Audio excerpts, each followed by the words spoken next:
अस्सलाम वालेकुम, मैं हूँ अमरीन अली और आप देख रहे हैं वॉइस ऑफ उर्दू। नाज़रीन, 1.5 साल बाद मस्जिदुल हराम और मस्जिदुल नबवी में कोरोना ज़वाबित के खात्मे के बाद बड़ी तादाद में आज़मीन ने नमाज जुम्मा अदा की। बड़ी तादाद में आज़मीन ने आज पहला जुम्मा मुकम्मल गुंजाइश और आज़ादी के साथ अदा किया। मस्जिदुल हराम और मस्जिद नबवी के अंदरूनी सहनों मलहक राहदारियों में 500 से ज़ायद खुदकार सैनिटाइजर्स की बोतलें भी नस्ब की गई हैं।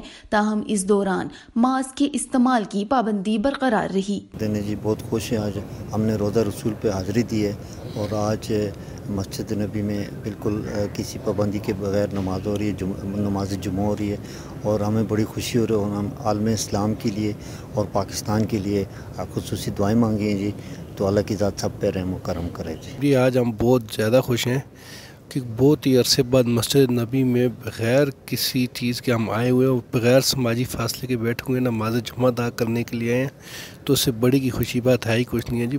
क्या बग़ैर फासले के नमाज इकट्ठी नमाज कंधे से कंधा मिलाकर हम नमाज़ पढ़ रहे हैं, बेहद खुशी है। तो पूरी उम्मत के लिए दुआ करेंगे इंशाल्लाह, पाकिस्तान के लिए खुसूसी दुआ करेंगे इंशाल्लाह।